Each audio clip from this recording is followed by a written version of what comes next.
Radhe Radhe everyone, आप सभी को अहोई अष्टमी व्रत की ढेर सारी शुभकामनाएं। तो दोस्तों, मैं आज आप लोगों के साथ में शेयर करूंगी अहोई अष्टमी की पूजा की सामग्री।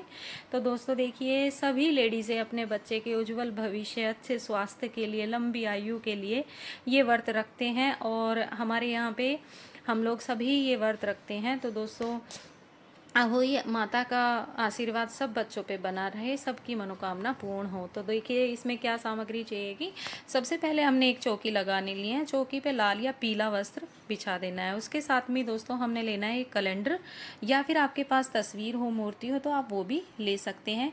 और गणेश जी भी इसी में विराजमान है, तो हम अलग से गणेश जी भी ले सकते हैं या फिर इसी में ही पूजा कर सकते हैं। वो आप जैसे आप करना चाहें उस तरीके से।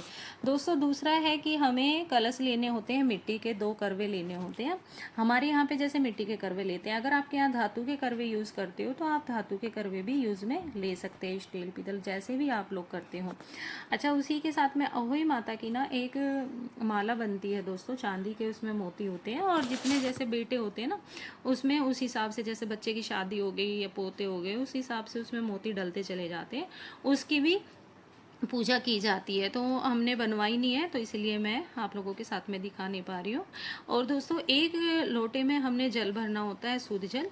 एक में हमने चावल भरने होते हैं, या आप गेहूं बाजरा जो मर्जी उसमें भर सकते हैं। अब बेसिक चीज़ें जो होती है, दिया हो गया, हल्दी हमने इस पूजा में अवश्य लेनी है क्योंकि हल्दी से ही हम तिलक करेंगे। रोली मोली कलावा माचिस धूप दीप ये सब चीज़ें लेनी है। भोग के लिए आप चूरमा बनाइए, हलवा पूड़ी बनाइए, गुलगुले बनाइए, जो मर्जी आप पकवान बना सकते हैं भोग के लिए। आप सिंघाड़े भी ले सकते हैं और हरी चीज़ का ना भोग लगता है तो आप खीरे भी ले सकते हैं, ऋतु फल जो भी हो। उसी के साथ में हमने लेने हैं फूल। फूल भी हमने पूजा में अवश्य लेने होते हैं दोस्तों।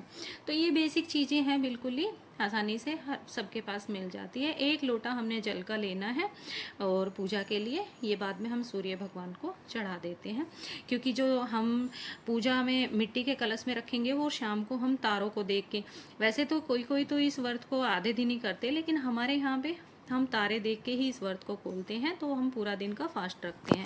अब हमने क्या करना है कि दोस्तों देखिए, पीलिया ओढ़ के हमने ये व्रत करना होता है। मायके से आता है जब बच्चा होता है तब, तो ये पीलिया ले लेना है और अपनी सासू माँ को या नंद को देने के लिए बायना निकालना है। तो इस तरीके से ये बिल्कुल ही सरल चीज़ें हैं जो हर घर में मिल जाती है, बेसिक चीज़ें होती हैं पूजा की।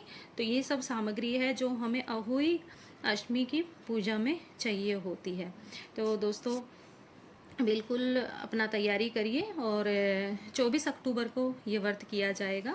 तो हमारे यहाँ पे हम 24 अक्टूबर को ही कर रहे हैं। और जिस वार की दोस्तों दिवाली होती है ना, उसी वार को कथा में भी लिखा हुआ है कि जिस वार को दिवाली पड़ती है उसी वार को ये अहोई अष्टमी का व्रत रखा जाता है। यानी कि 24 अक्टूबर को हमने ये व्रत रखना है, अगले थर्सडे को ही दिवाली है, तो उस हिसाब से।